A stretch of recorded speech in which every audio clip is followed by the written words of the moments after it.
Hello, everyone. I'm Andy Mason here at First Baptist Church Fan Cleve. I'm one of the cadet group leaders up here at First Baptist. Man, welcome to Daily Connection today.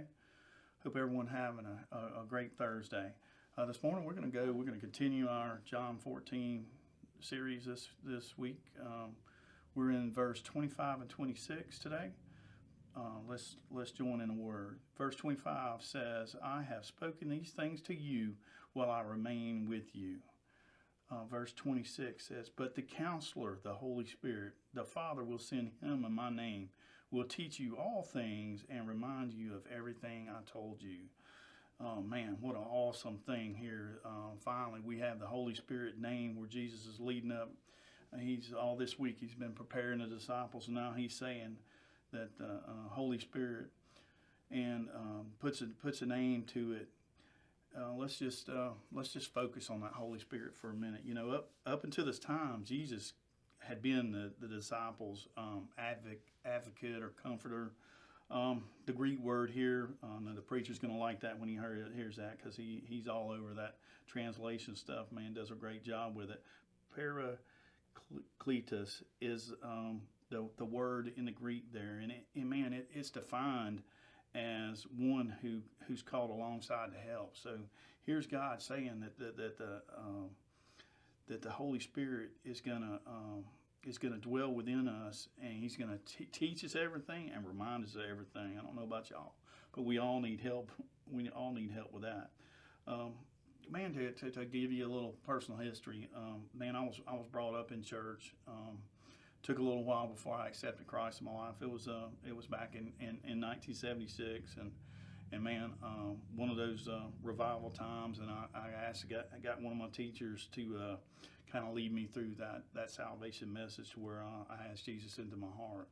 And since that time, you know, I've had some good times in my life to where I've been close to God and been bearing fruit and doing things that would have eternal significance, because whatever we do that doesn't is really just a waste of our time. We're supposed to be doing stuff that would have eternal significance. You know, the old saying is, if you aren't close to God, who do you think moved? Well, always it's us that's moved.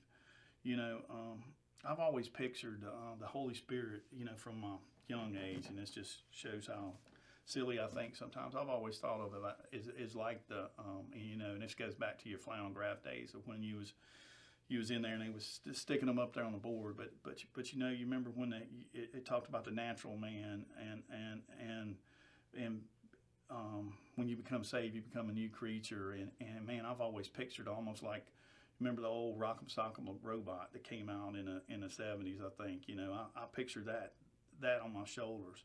That as I'm going down through life and I'm trying to make a decision, whether it be on finances, on tithing to where I fail some, and on you know, stuff with my sons, or stuff with a wife, or stuff at work where I don't make the right decision, and that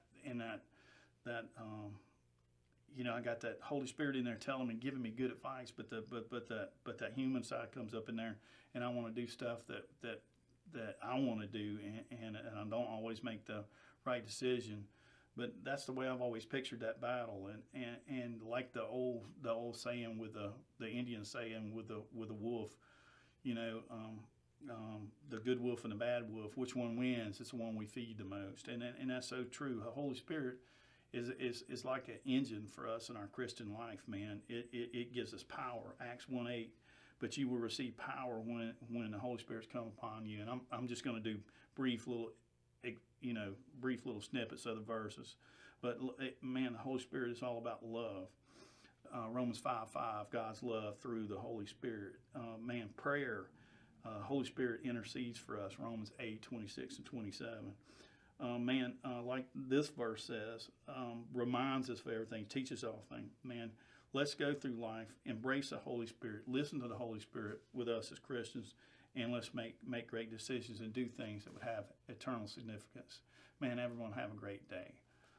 Live sent.